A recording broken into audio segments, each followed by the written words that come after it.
Hi, I'm Landon. I'm with The Plot and You. And I'm Ethan. I'm also with The Plot and You. Sadly. This has been an interview with DaBelly TV, or whatever it's called. Thank you for having us. Good enough.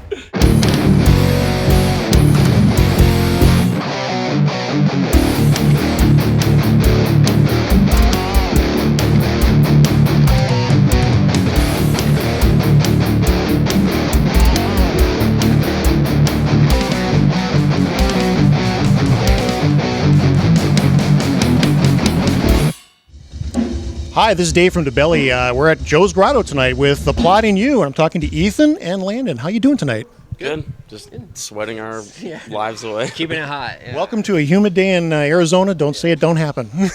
Brutal. It's not like anything I think I've ever witnessed. Yeah, it's the hottest day I think I've ever experienced in my life. Our fan AC doesn't even work. Hardly. Right. Well, in this heat. Yeah, in this heat. It works, but not in this heat. Yeah, it's pretty miserable. That's brutal.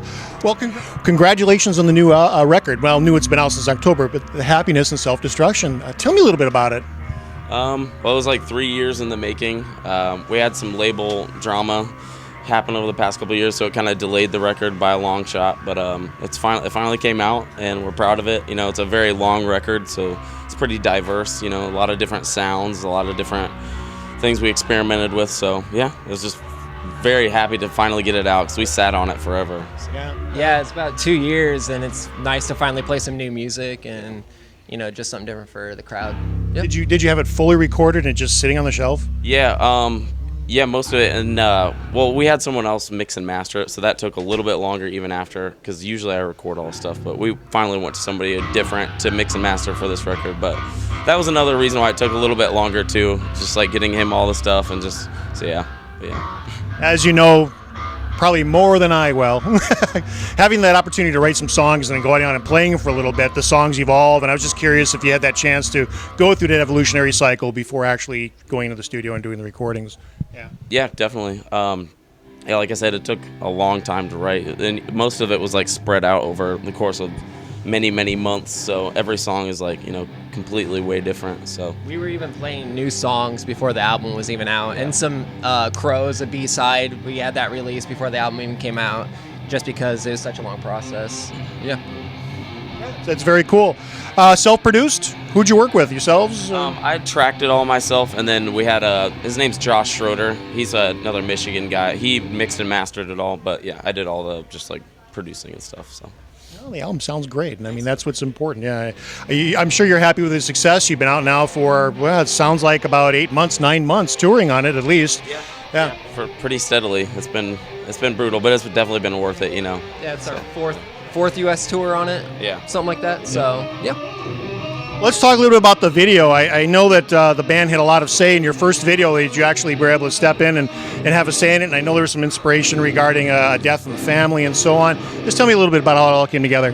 The Take Me Away video, that one? Well, basically, I had an idea in my head for it, just a basic storyline idea, and I wrote it all out and everything, and I sent it to the guy, and he ended up liking it just pretty much exactly how it was. So it was cool to see someone take my idea and really turn it, you know, bring it to life. And that was, yeah, usually whenever you go into a music video, you kind of just, they have their set idea of what they want to do. And I mean, that's cool sometimes. Sometimes it works, but other times you kind of feel like you didn't really have any creative input on your own art. So it was definitely, yeah, a cool feeling to see something that like I had a vision for, you know, come to life. That was definitely sweet. Yeah, nothing really add to that. Nailed it. It's all good. And the video looks great too. And I as you said, it's nice to have your art out there, not just, you know, the music, but also the video itself. Yeah, it's kind of different to do a video with no performance in it at all. It's strictly storyline, which is cool because it made it really easy on us. But didn't have to do anything. I know, you're right. These days, it is a lot of performance videos out there, and so this does make a distinction. It stands apart. Well, what's cool now is we have our drummer. He does a lot of really good video work. He did the video for Time Changes Everything. We just put that out like, and Mild Ways. We put that out like, our Time Changes Everything. We put that out like 2 weeks ago. It's really sick. I think that's by far our best like video so far. He's really crushed it. So yeah, it's nice to have another person in the band that has a different skill set to help out, you know. Another story of bands being self-sufficient, right? Yeah, exactly. DIY. Yeah, that's great. So you mentioned earlier you changed labels. You went from Rise over to Stay Sick. the change, it's, I'm sure, dramatic. Did it give you more input as far as the music and so on? More input as far as your artwork? Honestly, even on Rise, when we were on the label, they never really like told us what to do or what not to do. That's one thing I can definitely say about that label. At least for us, they never like pushed us one way or the other. We pretty much had full creative freedom. So yeah, as far as that goes, no, there wasn't much of a difference. But as far as like communication and like other things that are important, between the relationship between a label and a band, it was definitely a cool step up.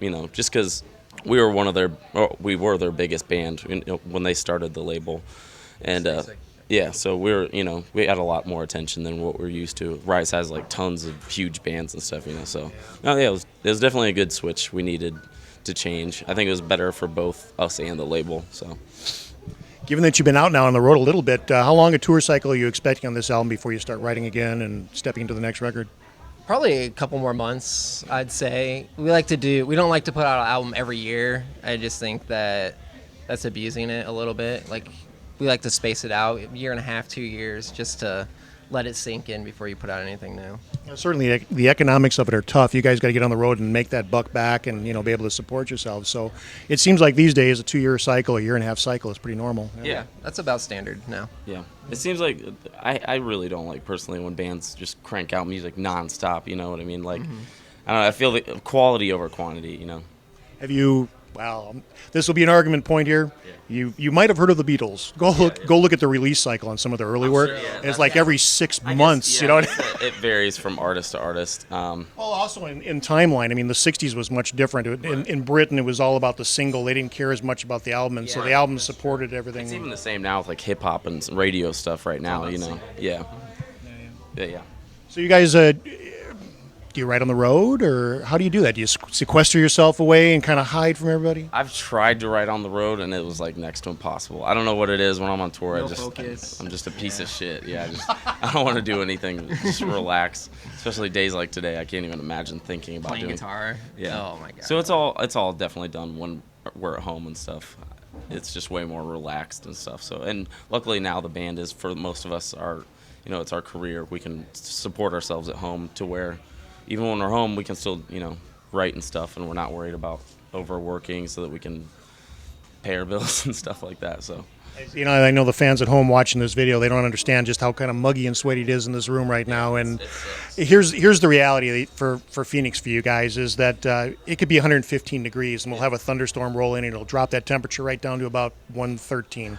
Yeah, it doesn't. Yeah, it doesn't hardly move the temperature at all, and then you get all that humidity, and it's worse than you can imagine. Yeah, fuck that. Thanks. I don't know how y'all live out here. So it's, exactly. But you guys, Georgia and everything, it gets a bit muggy down there too. Yeah. So we're talking about touring a little bit. You're saying a few more months. Do you have another tour lined up behind this, or where are we going? Not currently. No. We're waiting to see. Maybe we might do some overseas stuff.